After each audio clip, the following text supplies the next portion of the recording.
ഞാൻ ശരിക്കും ഓർമ്മപ്പെടുത്തുകയാണ്, നന്നായി മനസ്സിലാക്കണം. ഞാൻ ഓതിയ ആയത്തുകൾ എന്തേ തൊടാതിരുന്നത്? ഖുൽ ഹൽ യസ്തവിൽ ലദീന യഅലമൂന വല്ലദീന ലാ യഅലമൂൻ. അറിവുള്ളവരും ഇല്ലാത്തവരും തുല്യമാണോ?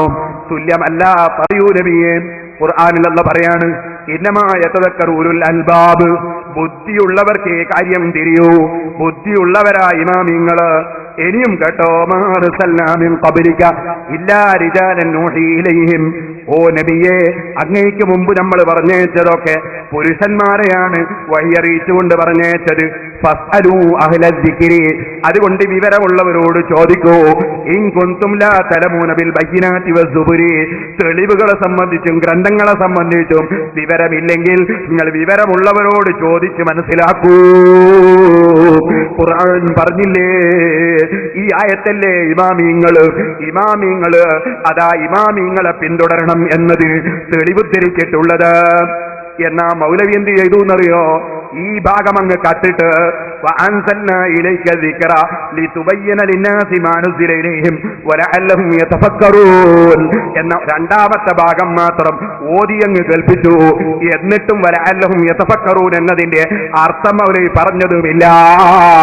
ചോദിക്കട്ടെ, നാദാപുരത്തിൽ നിന്ന് തുടങ്ങിയതല്ലല്ലോ.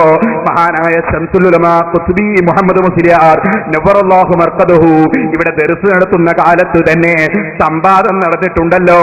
ആ സംവാദത്തിൽ നിങ്ങളെ പൂർവികരായ മൗലൈമാര് അതേ യഹൂദികളെ പ്രേരണ കൊണ്ട് ലാഗത്ത് ഇബാറത്ത് വായിച്ചതല്ലേ? അതുപോലെ ഖുർആനിൽ ഞാനോദിയ ആയത്ത് അതിന്റെ അപ്പുറത്തെ ഭാഗം എന്തേ മൗലവി വായിച്ച അർത്ഥം പറയാതിരുന്നത്? ഇപ്പുറത്തെ ഭാഗത്തിന് എന്തേ അർത്ഥം പറയാതിരുന്നത്? നിങ്ങൾ ഈ കരയുദ്ധമാണെന്ന് പറഞ്ഞ അതെടുത്തിട്ട് വിട്ടിത്തം വിളമ്പുകയല്ലേ ചെയ്തത്? എന്തുകൊണ്ട് നിങ്ങൾ ഞാനോദിയ ഖുർആനിന്റെ ആയത്തിനെ ചങ്കൂറ്റത്തോടെ നെഞ്ഞൂക്കോടെ നേരിടാൻ വന്നില്ല? നേരിടാൻ സാധ്യമല്ല. ഇത് കരയുദ്ധമാണ് കേട്ടോ. എന്റെ ആങ്കർ അതിലൊന്നിങ്ങ് പോയാൽ പറയട്ടെ, 10 മാസത്തേക്ക് കിടന്ന സ്ഥലത്ത് നിന്ന് എഴുന്നേൽക്കൂല മൗലവി.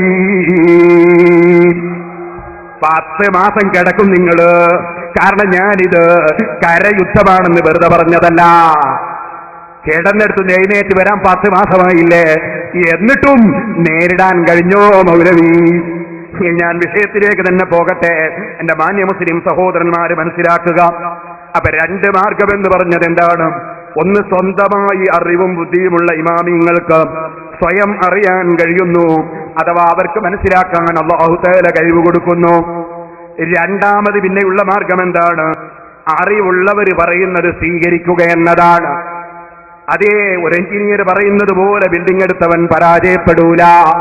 ഡോക്ടറുടെ നിർദ്ദേശപ്രകാരം മരുന്ന് കുടിച്ചവന് നാശം വരാൻ സാധ്യത കുറവാണ്, അല്ലേ?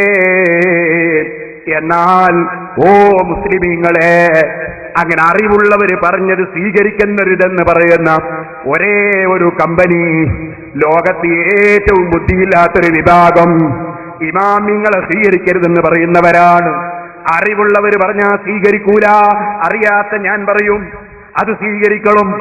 ഈ തത്വം ഒരു ബുദ്ധിയുള്ള മനുഷ്യന്റെ മുന്നിൽ പറയാൻ പറ്റുമോ?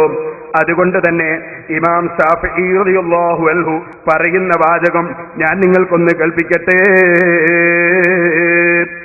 മഹാനായ ഇമാം ശാഫിഈ റളിയല്ലാഹു അൻഹു പറയുകയാണ്, ഓ ജനങ്ങളെ, ഖുർആനിൽ എല്ലാ ഇൽമുമുണ്ട്. فكل ما أنزل في كتابه جل ثناؤه رحمة وحجة. ഖുർആൻ അനുഗ്രഹമാണ്, തെളിവാണ്. അലിമഹു മൻ അലിമഹു, അതറിയാവുന്നവർക്കറിയാം. വജഹിലഹു മൻ ജഹിലഹു, അറിയാത്തവർക്കതറിയില്ല. ലാ യഅലമു മൻ ജഹിലഹു, അറിവില്ലാത്തവർക്കത് മനസ്സിലാവൂല. വലാ യജ്ഹലു മൻ അലിമഹു, അതിനെ അറിഞ്ഞവൻ അതറിയാതിരിക്കുകയുമില്ല. അതുകൊണ്ട് അറിവുള്ളവരെ സ്വീകരിച്ച് ജീവിക്കണം. ഇനിയും നിങ്ങൾ കേൾക്കൂ, അവർക്കാണ് സ്വയം കണ്ടെത്തുക എന്നത്.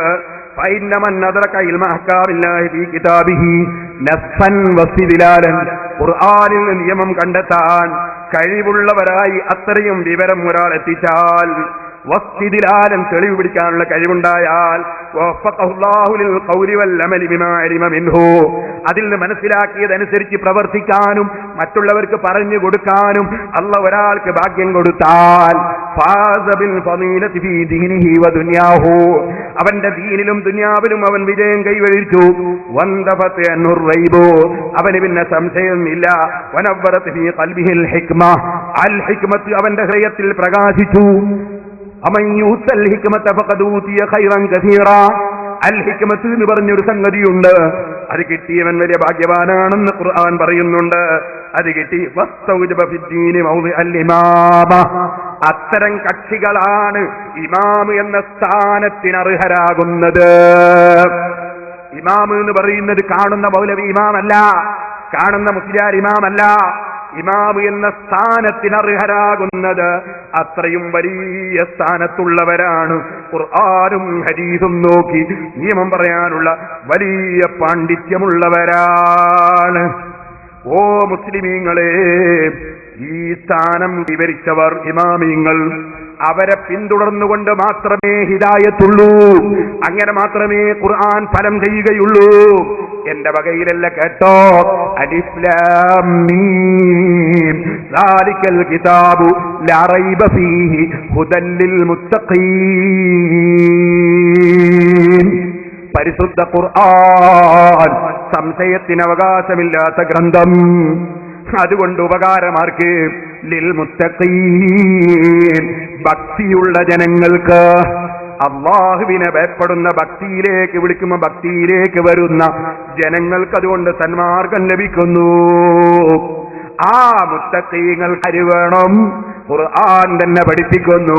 മഹാന്മാരായ ഇമാമിങ്ങളെ പ്രാർത്ഥന എന്താണ്? അവരെ പ്രാർത്ഥന റബ്ബനാ ഹബ് ലനാ മിൻ അസ്വാജിനാ വദുർരിയാതിനാ ഖുർറത അയുനിൻ വജ്അൽനാ ലിൽ മുത്തഖീന ഇമാമാ വജ്അൽനാ ലിൽ മുത്തഖീന ഇമാമാ. ഞങ്ങളത് ഈ മുത്തഖീങ്ങളായ ആളുകൾക്ക് പിന്തുടരാനുള്ള ഇമാമങ്ങളാക്കണേ അല്ലാഹ്. അതാര പ്രാർത്ഥനയാ?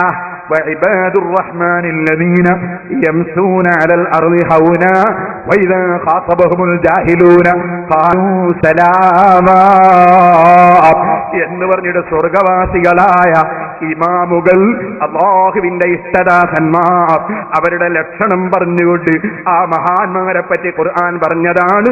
അവരുടെ പ്രാർത്ഥന മുത്തഖീകളായ ജനങ്ങൾക്ക് ഞങ്ങളെ മാതൃകാ പുരുഷന്മാരാക്കണം അല്ലാഹ്. ഈ ആയത്ത് ഞാൻ എന്റെ വകയിൽ പറയുകയല്ല. സഹീഹുൽ ബുഖാരി പഠിച്ചു നിങ്ങൾ. ആ സഹീഹുൽ ബുഖാരിയിൽ കിതാബുൽ ഇത്തിസാമി ബിൽ കിതാബി വസ്സുന്ന, ഖുർആനും സുന്നത്തും ജീവിതത്തിൽ മുറുകെ പിടിച്ച് ജീവിക്കണമെന്ന് പറയുന്ന ഭാഗമെന്ന് പറഞ്ഞിട്ടൊരു ഭാഗമുണ്ട്. ആ ഖുർആനും സുന്നത്തും എങ്ങനെയാണ് മുറുകെ പിടിക്കേണ്ടത്? സഹീഹുൽ ബുഖാരിയിൽ ഇമാം ബുഖാരി അധ്യായം കൊടുക്കുകയാണ്. ബാബുൽ ഇഖ്തിദാഇ ബി സുനനി റസൂലില്ലാഹി സ്വല്ലല്ലാഹു അലൈഹി വസല്ലം.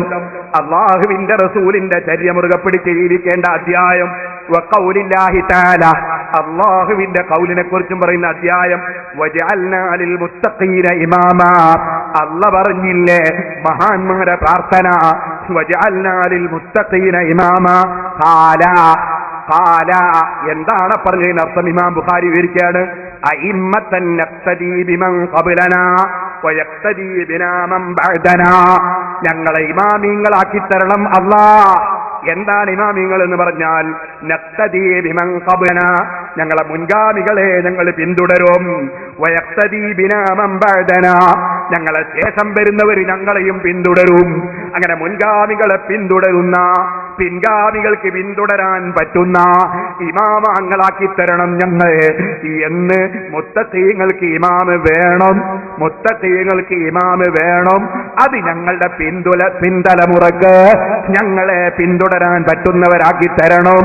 അതുപോലെ ഞങ്ങൾ മുൻഗാമികളെ തള്ളുന്നവരല്ല, മുൻഗാമികളെ സ്വീകരിക്കുന്നവരും പിന്തുടരുന്നവരുമാണ്.